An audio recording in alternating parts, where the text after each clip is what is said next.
faith that he had in his beliefs was rivaled only by the faith he had in his troops. Fate of the war hinges on this. All the pieces of the jigsaw are in place. There's only one imponderable that remains. I need a forecast. I'm concerned that what you're asking me is scientifically impossible, sir. Long-term forecasting is really only ever educated guesswork. Monday is not long-term. That was a scene from the film Pressure. The story follows the tense 72 hours before the largest invasion in military history, D-Day. And General Dwight D. Eisenhower and Captain James Stagg face an impossible decision. I talk with the actors and director of the film. We start with Brendan Fraser, who plays the role of General Dwight D. Eisenhower. So you played General Dwight D. Eisenhower in this film. What would you say was the greatest pressure of playing him? Well, certainly the history of who he was, and bringing that to the fore for one fateful weekend before the deployment of 300,000 troops in the face of inclement weather. I guess the pressure was to make sure that I had a working knowledge of his history, that he did graduate West Point with aspirations to fight in the First World War, felt disappointed that it had concluded before he could. He was a soldier who lived the next 40 years never having fired a shot in anger or was fired at in anger. He was consistently promoted as an excellent strategist, as a diplomat, and for showing excellent leadership skills. And what does it mean to have that? I think the pressure was that I needed to be like Ike. I had to listen and not just hear people and gain everyone's opinion and then take responsibility for the decisions to be made and stand by them. I grew to admire him as a historical figure. How would you describe those 72 hours? I saw the quote where he said, "We had better meteorologists," but how would you describe those final 72 hours? They had to have been fraught with not just hand-wringing and chain cigarette smoking and coffee quaffing and sweating and raised voices and prayer and disillusionment and sleeplessness, and one can only imagine what that was like, which is what we've done, is give the audience an imagining of what those conversations be with the full knowledge of history as we have it, and to put the two together and tell a story that is in our cultural groundwater pretty well known, but for one small fact that we weren't aware that the attack was meant to be for a Monday and it needed to be delayed to the Tuesday because bad weather was rolling in. And up until then, meteorology was largely looking out the window. And relying on analog reports and saying, hey, it didn't rain or snow in 1888 on this day, so we'll be fine. And reconciling that and the collision of ideologies, rely on science and fact, or go with what is staid and true, and the seemingly garden variety pleasantness that we have about weather today, and apply that to the circumstances of the world events underway at that time, really show us that,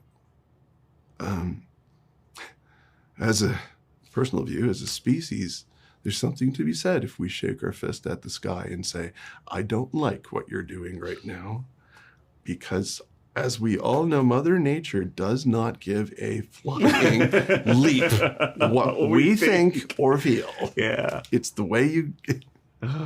And this is an example of that. And it changed the course of our history. Absolutely. By someone who had to make a decision about if or not to delay. And what was on his mind? Well, I did learn that he had written a letter in the event of victory. He had written a letter in the event of defeat. We know the one in the event of victory because he prevailed. But he did take responsibility. I know that he cared intensely for the troops. It's not a stretch of logic to think that he saw them as his own sons. He and I are similar in age at the time when he was a four-star general on that fateful weekend. Now, and I certainly look at 19, 20, 21-year-old guys, my own sons, and I shudder to think of the circumstances that, and Ike Eisenhower did the very same thing with the grim statistic, knowing what the survival rate would have had been. I guess make a movie about it. One of the most beautiful scenes is the scene before the storm, if you will. They're in church and the voices of the men singing. How important and integral would you say faith was to this mission? He was a man of faith, that's for sure. And I know that it wasn't just the ritual of going to church and prayer. It was knowing that he knew that we're fallible as humans. We are. We do shake our fist at the sky and wonder why.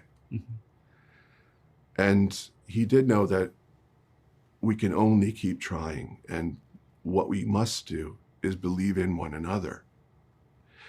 And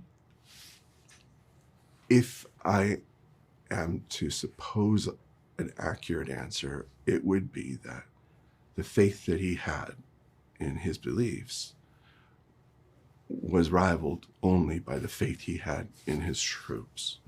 And each can win and can lose. But he stood by what it meant to be the one to have to make those decisions.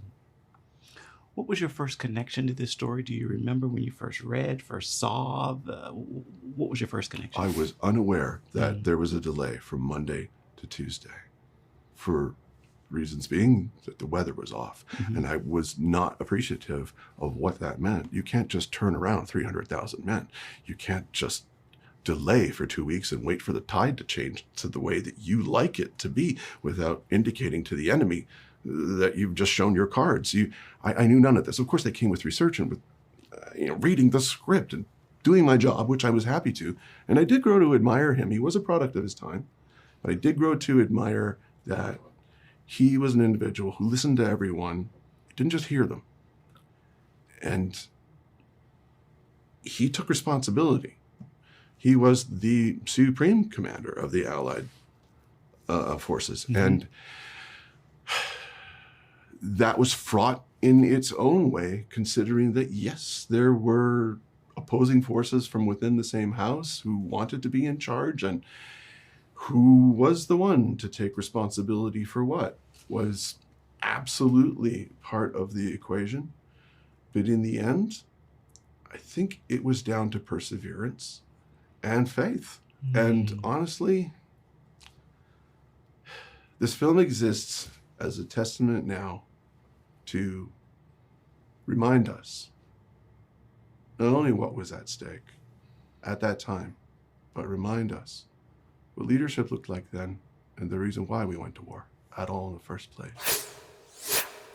Our special conversations with the cast of Pressure continue with my one-on-one with actor Andrew Scott. He plays the role of Captain James Stagg. So you played James Stagg in this film. For many, this is going to be an introduction to this man. Who is he?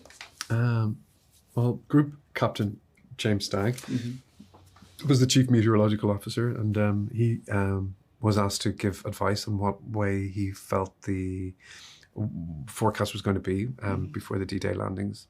And he was pressurized to give a particular forecast. And he had a forecast.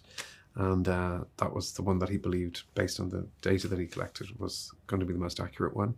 And he wasn't going to move away from that, even though they had a date in mind. And listening to his forecast would have mean changing that date. And he refused to renege on what he believed was the correct forecast. So it's about the weather in some ways, but it's also about integrity and humility in some ways, because no matter how much power or control we believe we have, we are all at the mercy of nature and the weather.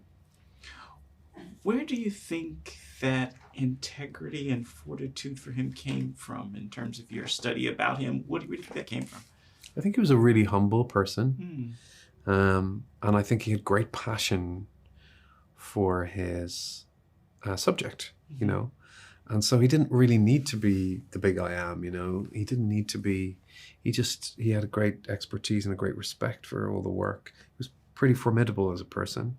And I think that's where it comes from. That just a real interest in, you know, it's amazing to me that people are born and they have a kind of fascination with a subject, and it becomes their life's work. And everybody has you know, different passions, and that was his.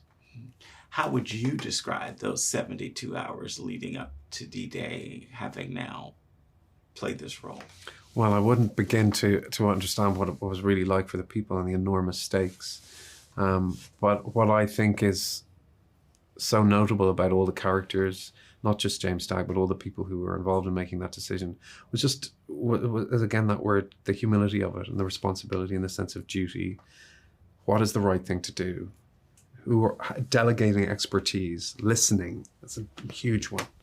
That's what I think the power in the Eisenhower portrayal, as portrayed by Brendan Fraser, is that he's somebody who is very powerful and the decision is his, but he's able to listen to other people, and that's very, very important, I think, for our people in power. Any person in power is to be able to go, yeah, but what do you think? Not just listen to me, but, you know, listen to other people. How familiar were you with this story before? Not at all. Not at all. No, I didn't know the story, and it blows my mind a little bit because, of course, it would be a huge consideration, you know, the weather. But it makes it a really interesting thing to talk about because people are surprised, like, hey, this movie's about the weather. Okay, right. But yeah, it's like the weather it's part of our everyday life for every person. So yeah, it's good. It connects people for sure. Is there anything that sealed the deal that made you say, I want to do this? The script was really, really beautifully written, and the fact that it was kind of witty in places as well. It's not just all very, very serious. The dialogue was kind of wonderful, and I loved Anthony's films before, and of course our incredible cast: Damian Lewis and Kerry Condon and Chris Messina, and of course Mr. Fraser. Yeah. Our podcast conversations continue now with Kerry Condon. She plays the role of Kay Summersby. So you play Captain Kay Summersby. For many, this is going to be an introduction. Who is she? She's Lieutenant Kay Summersby. Okay. She's a Lieutenant Kay Summersby, and she was when the movie starts. She's been Eisenhower's driver for like 3 years, and has sort of progressed to be his executive aide. So basically, she's like his secretary, his right hand woman. She kind of does everything, and also like his confidant. And this is the movie starts when D-Day is going to happen in 3 days, and they bring in this meteorologist to try and predict, is this a good idea? What's the weather looking like? Are we good to go? And that's where the movie starts. How would you describe the relationship between her and Eisenhower? Well, I think like as a worker, she was very diligent and she was very good at her job. So she was sort of respected by all the other generals and everyone else there. And then I think they also respected her because they knew that Eisenhower needed her. Like she was there for him when he was struggling with this decision and struggling with this war and this guilt over what had happened prior with Operation Tiger and how badly it had went. So I think that and then behind closed doors, he also was very honest with her and very vulnerable. Yeah. What was the pressure for you being almost the only female voice in this film, if you will? I don't think I felt pressure because Kay sort of knew her place and I knew my place within the story. But she did kind of know her place, and it was to do her job properly and to not, show any signs of stress and remain calm and help these people make the right decisions. So yeah, I tried to stay like Kay, just calm, A strong woman, though, reading just the things that she endured and saw, Yes. even leading up to. Yeah, before she worked for Eisenhower, she was like an ambulance driver during the Blitz, which was fascinating to me also, because that's a level of skill, you know, to be that an ambulance driver. Even to this day, it still is quite a skill. So yeah, she was sort of ahead of her time, so married to her job, and yeah, that she had such an influence over such a powerful person. What attracted you to this story? I think it's a story many people are going to watch and be surprised. Like, I had no clue that this is what happened 72 hours before. Yeah, the same as me. I had no idea this happened. I had no idea this one person. Everything could have been different in our lives had this not worked out. And just, it also made me think about, like, you know, that we talk about stress in our own lives, driving home in traffic. And you're like, can you imagine the stress of thousands of people dying, and it could be your fault because you did your job wrong?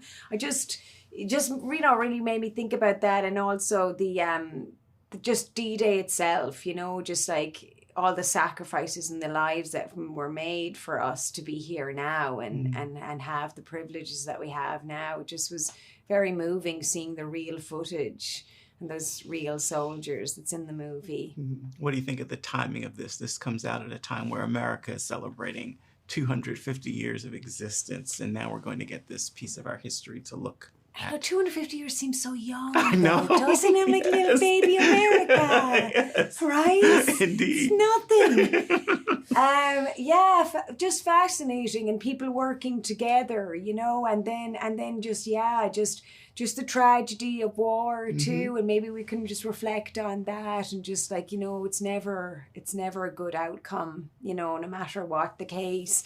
But yeah, just standing up for what you believe is right, even if you're like intimidated or outnumbered or, you know, feel inferior. Just how important it is to be courageous when you believe something is correct. Our conversation now moves from the cast to the crew and director Anthony Morris. So, as the director of Pressure, what was the greatest pressure of bringing this film to the screen? There were many and varied. Without wanting to sound cliche, the weather itself was a big factor for us. We shot the film in England in fall, going into winter, and the film rests on most of the film having sunny weather. And if you've ever been to England, you can't even bet on it, you know, in the middle of summer, let alone when we shot it. I'll never forget in the week leading up to D-Day, where we're going to shoot our big battle scenes, and a lot of our production resources were tied up in that. We got a series of weather reports on the Wednesday before the Monday that we were meant to shoot, that it was going to be a washout. There was going to be 50-knot waves, and there was going to be 50-knot winds and 6-foot waves and all this sort of stuff. On the Monday, it was a washout. We delayed by a day. And then on the Tuesday, the break came, the good weather came in, and we filmed the next 4 days. And it was literally art imitating life, imitating art. It was incredible. Wow. How would you describe this story? It's going to be so new to so many people. You know, I think, it's definitely this film's many things. It's a meditation on leadership. It's about how you bring your best self to the table when all the chips are down. But more than anything, what intrigued me about it, why I wanted to do the film, was it's this story about one big decision that has to be made. And the people that are tasked with making this decision are some of the era's most formidable generals and soldiers and scientists. They've all got very different ideas as to when and whether they should send off the largest army in history across an ocean to go and invade another country. And they don't know what to do, because many of them want to go, but then you got one guy who's saying it will lead to disaster. And watching these people slowly go crazy over 3 days, not knowing which way to turn, there's some inherent drama in that I was very interested in exploring. And so, it's a film about leadership, it's a film about war, it's a film about science, but more than anything, I think it's a film about, when we got really tough decisions that we got to make, how do we bring our best selves to the table to make them? So. And there's something you have absolutely positively no control over. Yeah. Yeah. Well, the weather's, it's invisible. So the weather's invisible. Nature itself, we don't even realize, how much of an effect it has in our lives. We're kind of disconnected from it a little bit in the modern world. But Stagg, our protagonist, is very keenly aware of this, and he's the canary in the coal mine. He's telling people, listen, you do the wrong thing, you're going to die. And there's a lot to that. What are your thoughts on casting? It seemed perfect in every role. Describe that process for me. And look, it was different with every actor. With Andrew Scott, we were just blessed with an actor who can do very little, or seemingly be doing very little on screen, and you can't look away. There's so much going on under the surface, and for a character who a lot of his conflict is internal, he wants to say this stuff. He wants to warn people of what's going to happen, but he knows they don't want to hear it. And so a lot of his sort of gruff exterior, his frustration, comes from him knowing what the right thing is, but knowing no one kind of will believe him. And it's a very delicate performance. It's something where there's layers of humanity buried beneath this gruff exterior. His character isn't necessarily likable to begin with, but you get a sense that this guy's a rock and nothing is going to faze him.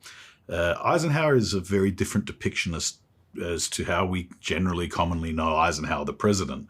This is Eisenhower, the general. This is the guy that was smoking 4 to 6 packets of cigarettes a day, who was drinking 20 cups of coffee a day, whose body was breaking down. And we wanted to show the man behind the myth. We wanted to show behind the closed doors, what were his fears? What were his vulnerabilities? What's it like to have the lives of hundreds of thousands or even millions of men on your shoulders? And the decision that you make will determine their fate. We needed an actor in Brendan, we found that. We found someone who's had the courage to access that humanity and that vulnerability. So. And then Captain K. Yeah. Sorry, I didn't hear that, man. Captain K. Yes. Sorry, yes. Kay Summersby. So she was a fascinating character. The real-life Kay Summersby was driving ambulances full of dead bodies during the Blitz. She had a story once that the morgue was so full that they had to go and put them in a cinema. And she wrote in her memoirs about looking at the front row of headless corpses. When you've got a woman who's been through stuff like that, who was a widow whose husband was killed in war, when she's walking into these rooms, she's not afraid of anybody. And she was someone who Eisenhower, in real life, built a really strong rapport with, who he could trust. She wasn't a careerist. She wasn't someone necessarily trying to, work her way up the military establishment.